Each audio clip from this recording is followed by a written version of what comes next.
But the young generation, I have interviewed a person, and in the middle of the interview, that person asked, "Do I have to work on the weekend?" Not always, but sometimes. And he said, "Let's not waste your time and my time. The interview's over." There's a major crisis facing healthcare facilities management. We have aging employees, aging buildings, and aging infrastructure. We've created the Healthcare Facilities Network, a content network designed specifically to help solve for these three pressing issues in healthcare facilities management. We bring on thought leaders and experts from across healthcare facilities management, all the way from the C-suite to the technician level, because at the end of the day, we're all invested in solving the aging issue. Thanks for tuning in. Look at our videos. You will find that as a theme across our content. This is the Healthcare Facilities Network. I'm your host, Peter Martin. I'm happy to be on site this morning in Austin, Texas, for the TAFM, Texas Association of Healthcare Facilities Management annual conference.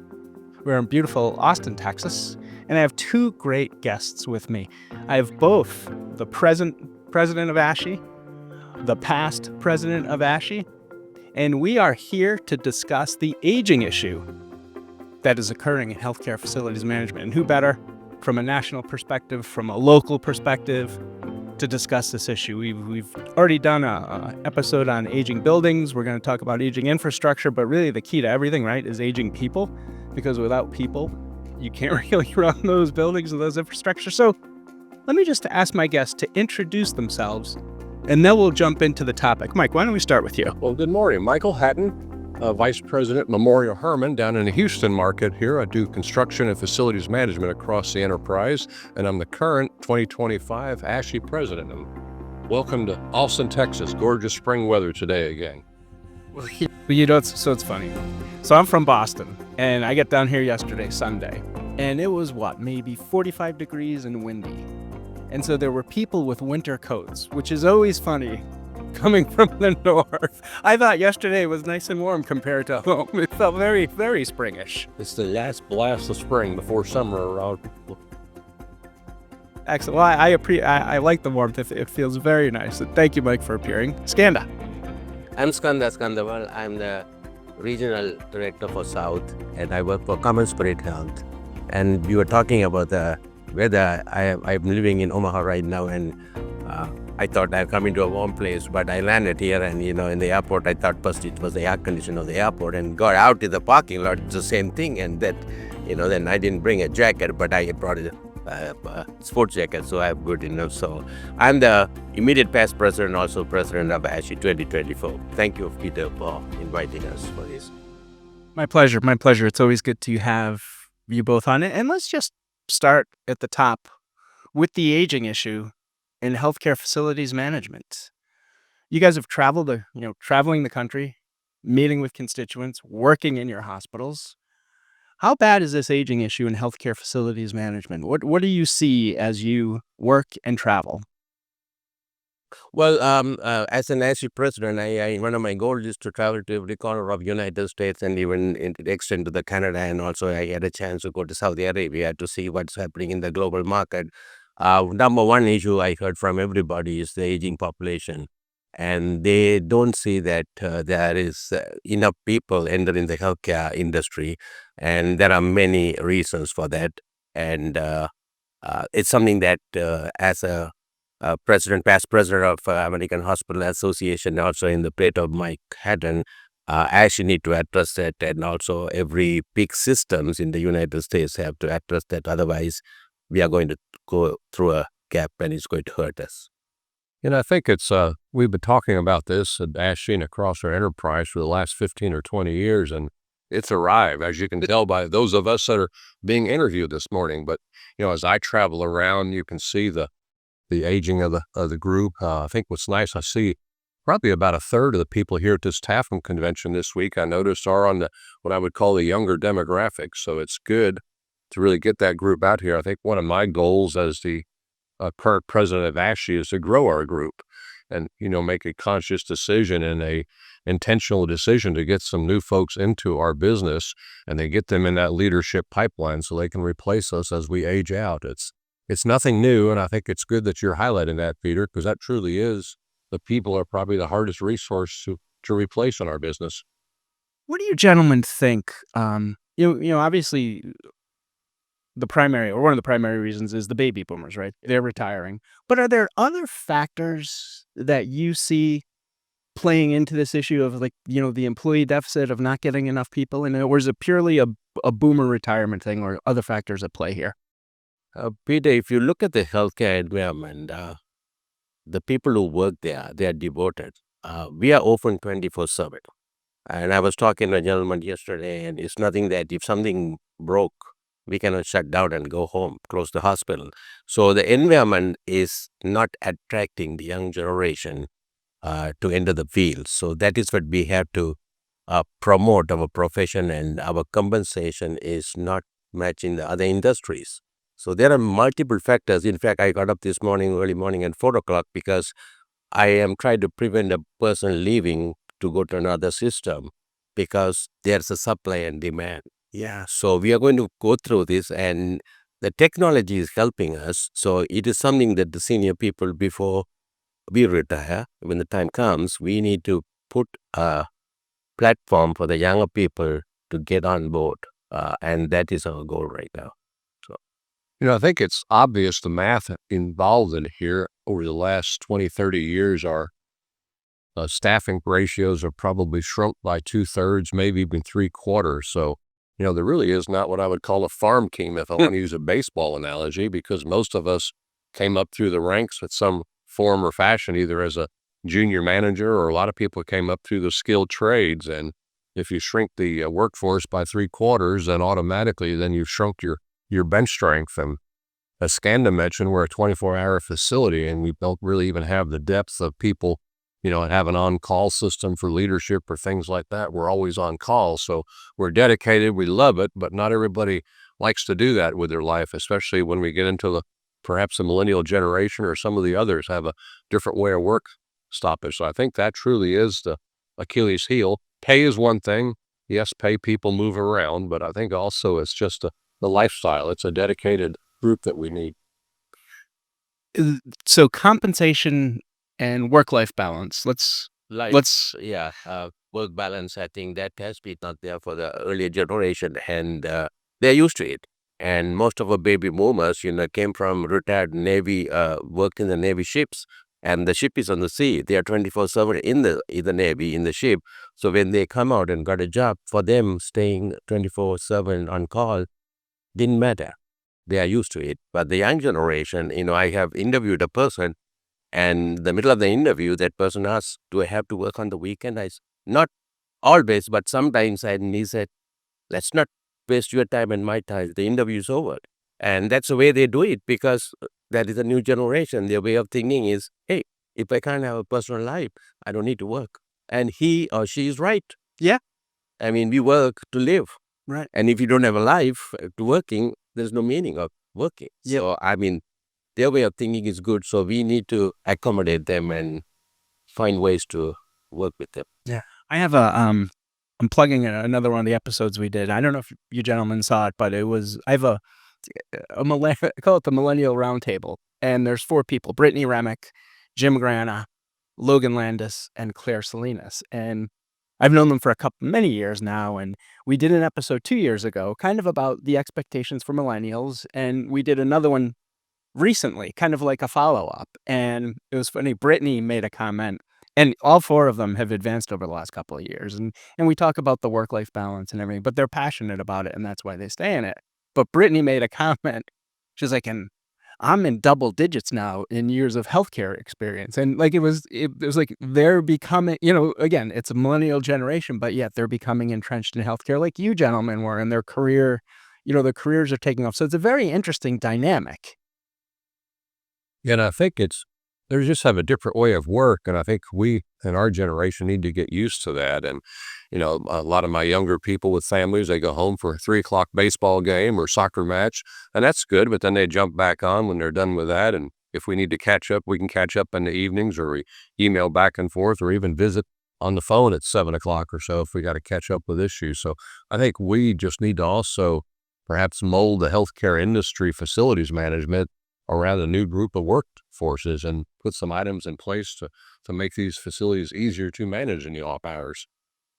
And I'll add one more thing, not only the aging population, the aging facilities is making the young generation come hard because the facilities are aging. We don't have new buildings. If the new buildings are there, they are automated. Most of them doesn't have much problems. The people can take vacations and things like that.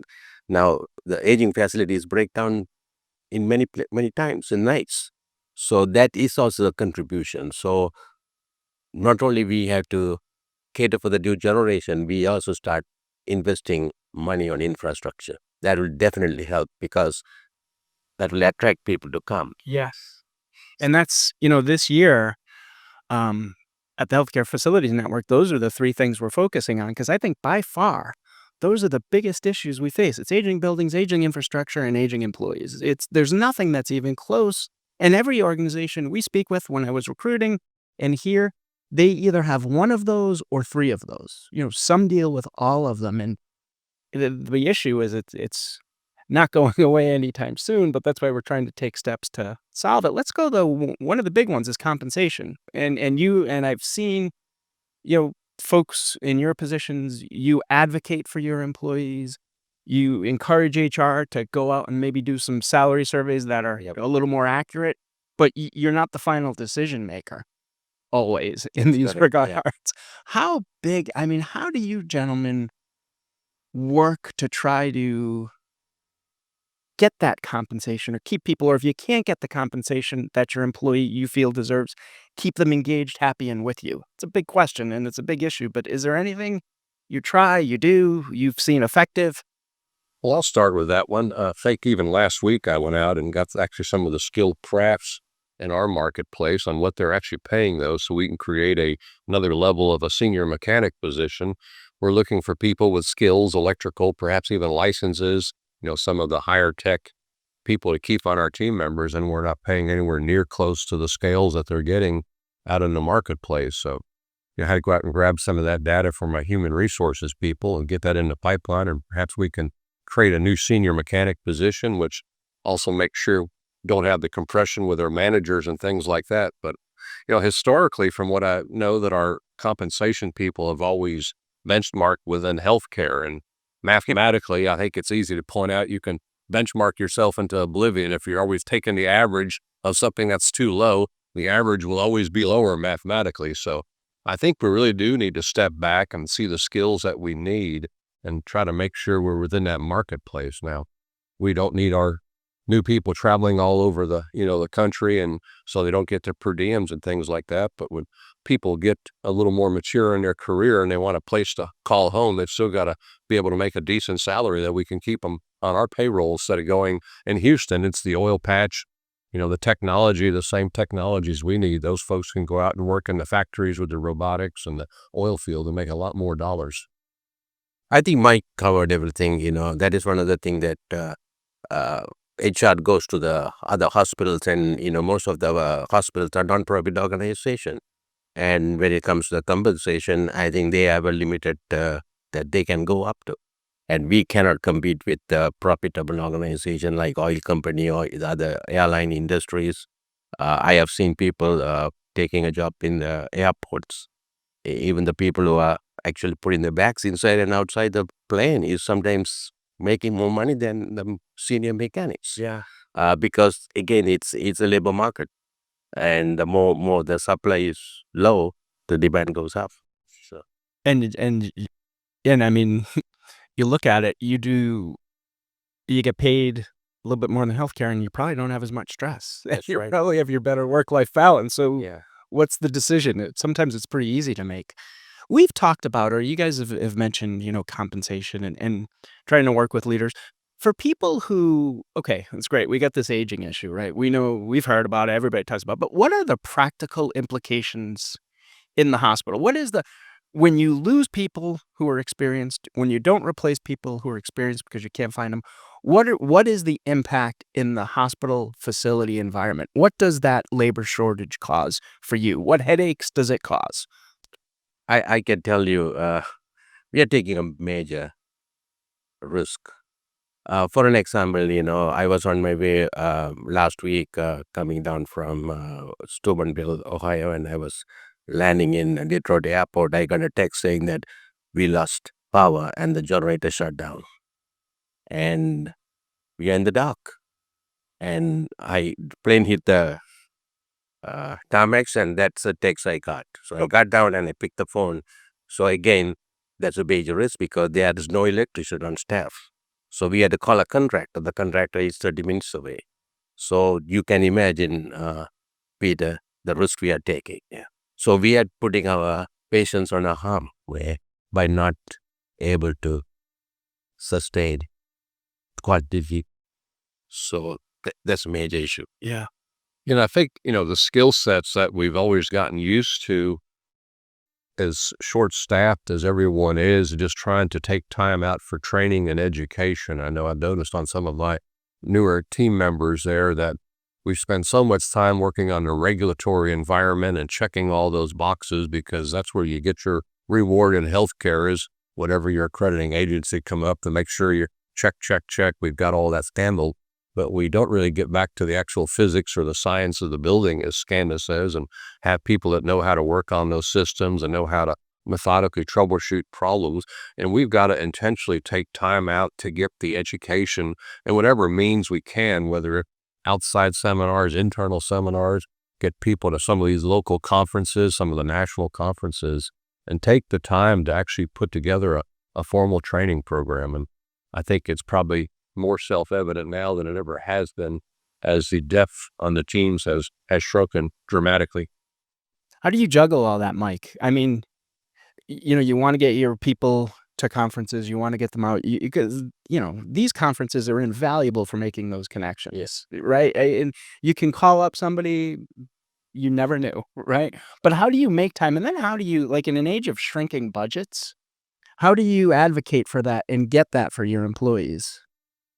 It's difficult to do it here in this Texas market for the TAFM conference. I know back when I was the president many, many years ago, I know we actually put some events in place to actually raise money to provide scholarships. So a lot of the younger generation that's here are here on scholarships that TAFM raises enough dollars with their various activities that we're able to actually get the facility folks to these conferences. Like, this is the first year in Austin, which was taking a little bit of risk. It's historically been Dallas and Houston, the two giant markets, and Austin is a nice change, but that means, we don't have a home base of a lot of healthcare institutions here that can send people. So I think they're even more intentionally this year. So we as leaders have to find a way to finagle the budget or make sure that we're getting with people to help us get folks to these events, because it's too easy to back off on the training and education and the networking when times are tight, and they've been tight probably my entire career in healthcare. Yeah, well, while we are struggling through that, you asked how we are managing, is the technology is helping us a little bit. The AI and chat, whatever GPC. I mean, I'm looking at the technology in the boiler plant when we don't have engineers to manage. How are we managing? I'm talking to the local state agencies. Hey, our boilers have all the technology, and we have cameras in the boiler room. Can we get by somebody from another state monitoring the boiler, and they are listening? At least they're not saying no, we will take away the rules. They are listening at least. So there will be a time that technology will help us, but of course we need human. Yeah, I mean, you cannot totally depend, because technology collapse. There are nobody. I mean, we have to have a human managing the technology. Yeah, that's why I wanted to ask you, gentlemen, how does technology help? I mean, there's things, there's organizations now that do retro commissioning, and we have remote, you have doctors from across the country looking at patients who are on the sick bed. So it's out there, but how can it help? And can we get there, though, Skanda, right? You just mentioned it. We need people, and we have aging buildings, we have aging infrastructure. Technology is great, but like, how do you balance all that? And how can technology help in this environment? I could jump in on that here, especially since all of our facilities are in a major hurricane zone. We spent probably $200 million in the last 15 years hardening our facilities against those events. And knowing that we don't have a lot of staff members, we built redundancies into those systems, such as parallel generators that automatically fail over if we have a problem with one of them, and with some redundancies built in, the same with the central plants, the automation systems. A lot of times, some of our newer buildings are actually, I would guess, would be too complex. We have to be careful to make sure they're really thought out to be fail-safe when you have a component go, to make sure that the team members can still work on those systems manually. But we've intentionally got rid of like high-pressure steam boilers. In Houston, we don't need a lot of heat, unlike in Skanda's market where he's at. So I think we've tried to be smarter about how we do those things and make equipment more fail-safe and build some redundancies in there, knowing that it may be a shift before we can get things back to normal if we have a challenge. Yeah, I think that's what it is. Technology is there, but we have the human touch to make that. I think that's a blend. Yeah. Both, yeah. And I think the AI probably has a good opportunity. I'm not sure it's there yet. To me, today, it's probably still somewhat maybe of a buzzword, but I think if we could ever integrate our automation systems and our work order management system and our various call lists and some of the emergency procedures, it's going to take some time to do that. But if we could get those working with some artificial intelligence, and then I think it will be a tool that we can go right on our cell phones, right on our hip, our apples that we all carry. And I think it will. I don't think it's there yet. I think there's a lot of it out there, but like all databases, none of them talk to each other without a whole lot of effort. Yeah, we have to program it, and again, we need to heavily depend on a human. What we put inside is what is going to come out. So we want to just, it's there to give you whatever the information we already have. It knows how to pull that out pretty quick, but we have to put the information inside for that too. Yeah, so And by the time this episode is released, you can find in our library, we actually did a recent episode about AI, and I had 3 folks on, one a AI specialist and Yeah. 2 folks from the facilities world to talk about how they're implementing it. And you're right. I mean, it's kind of like baby steps, right? It's not a panacea yet, but integrated into work order management makes that Yeah. much easier and simpler. Do you guys find, as you introduce these new technologies with your existing staffs, I'm sure you have a balance of older and younger, right? That's kind of how they Yeah. tend to be. How does technology integration go over with your staffs?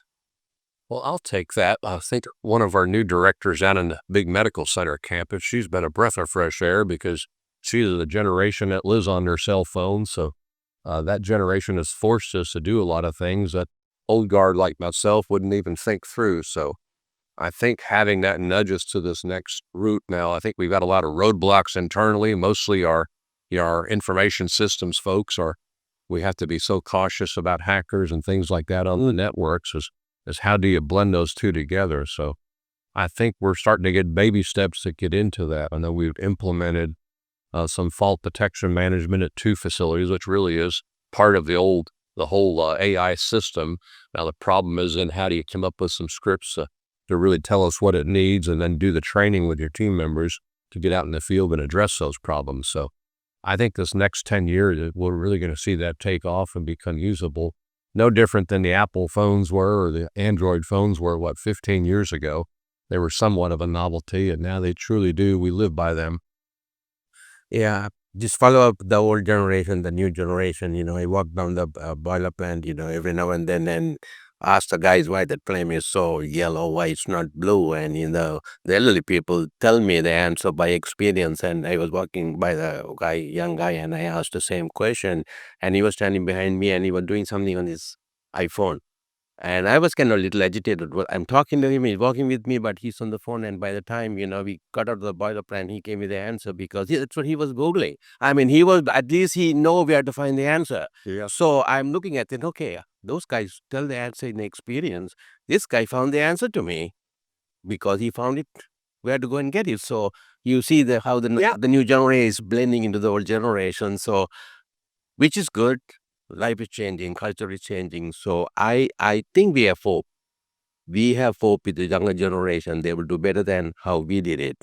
But there's going to be a gap that we need to help build that bridge between the old generation and the new generations. So is there going to be a brain dump from you and I as we go out to pasture then? That's right, yeah. It may be good or bad for the next generation. Yep. Well, no, you gotta capture it because when you're gone, you're gone. It's funny. You guys were talking. So, Gino Auriemma is the coach of UConn's women's basketball, Uh-huh. and they just won the national championship. And I was reading a story this morning. So he's 71, Oh. and he's the oldest coach on the men's side or the ladies' side, the women's side, to ever win a national championship. And he was talking about his age because people ask, when are you going to retire? And he's Yeah. like, it's like, I don't want to retire. And what he said, you reminded me of it when you said it, Skanda. He's like, these young girls, young ladies keep me young. He's like, I'm 71, but I still feel connected because I'm interacting With them. with them, a generation below me. He's like, people my age, they have a hard time getting out of bed in the morning, or they can't, they can't cross-generationally communicate. And he was like, I love it. And I just want to keep doing it. It reminded me of your answer there. You guys, we're talking about the aging, but you've probably had to change your management styles too, right? As the younger folks come in and technology changes. How have you guys changed over the years? I think from those days when this young generation came, I can't stand people on the internet because I thought they are doing something, shopping or doing something. I said, aren't you on the side doing thing? But later I changed myself because they are not doing, they're doing research. They're finding answers for their questions. So nowadays I go into the boiler plant, the guys are on the internet, it doesn't bother me. So I blend into their new style because all what they're doing is they are finding answers. Yeah. And sometimes they find a better solution. Our guys, the old people, including me, I want it fixed. Motor is bad, put it on the motor. But those guys sometimes do research and it could be something, I could go and look into that control and maybe something is not there. I fix it, they fix it. So there's a different way of handling things. And, like you said, uh, Mike said, it's hard. But like the coach said, connecting with the younger people, sometimes it gives us hope. And also I'm building relationship and I'm believing their knowledge and confidence. And they don't get panic like the elderly people. Sometimes something breaks down, they say, well, it is what it is. We'll figure it out. The old people put duct tape and bandage and put it back online, which is not good. And that is how we ended up with so many old equipment running because we had a different way of keeping things running and not screaming. The guys nowadays, young generation say, either I have it off, it's down. I'm turning it off because it is too risky to run this. Yeah. We really introduced some technology 2 years ago. It was pretty much in its infancy. All of our water treatment systems we were able to bring online, so we had real-time data. Of course, we couldn't get an interface through our backbone through the ISD. It would never pass to vetting, but we were able to use cell phone technology with a cell phone modem, and now we've got real-time parameters on all the hospitals, and like we're into the second generation of that now. It wasn't a large investment. We partnered with one of the large water treatment vendors, and now I know I used that last winter. I think I was driving out here to San Antonio late at night, and we had a water problem in one of the campuses with the city municipality, and had the chief operating officer calling me and demanding to know what was going on at the facility. So I was able to have Diane, my lovely wife, get on my cell phone and look at my email and pull up the parameters from this morning. And, I got real-time data of pressure and temperature and pH and all the parameters that we need. So some of those simple things that we need every day, if we could just focus as an industry one at a time to bring those online. As Skanda said, the cell phone is such a good tool, and the new generation can really find those answers. But how do we really get a relevant, data set that we really need and then tune it up to our organization of it was what we need to do next. So we are just have a couple more minutes left. These gentlemen have to get upstairs and meet and greet the folks. So I want to ask a final question, but I also want to follow up. Skanda, that's interesting. I've never heard you talk about Band-Aids and MacGyvering, and everybody's always done that in the field, right? Yep. It's interesting. I've never heard that in the context you used it before, where now it's ended up hurting you. you're a victim of the success of that and the younger generation shutting it off. That's really interesting. I've never heard that before. Yeah, I just told you because it was fresh in my mind. Last week I was in a hospital, one of the old hospital in our system, and there was a condensation tank. He has a damage, and they have welded that to keep it running. And he told me he brought in an 80-year-old man to weld that. And I said, that's a high pressure vessel and it's holding welding. And I was standing in front of that and I was thinking that could blow up. But, he kept it going. And is it the success? Yes, in its mind is success, but it could be a failure too, because we should have said, no, that need to shut down. I need a brand new condensation tank. But we keep that going. That's the difference between the new generation and the older generation. Yeah, and you're right. They've been forced to do with minimal resources for so long. We've got to make sure the new generation knows how to do things correctly, because the days of MacGyver really should only be for a true emergency. It shouldn't be a matter of fact.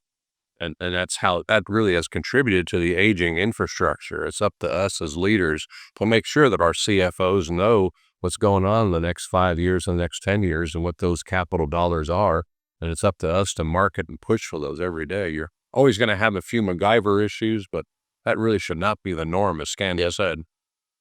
So the final question, and actually those answers lead into it, and you just mentioned the CFO, Mike, and in some ways being victims of the success of keeping these old buildings and these old infrastructures up.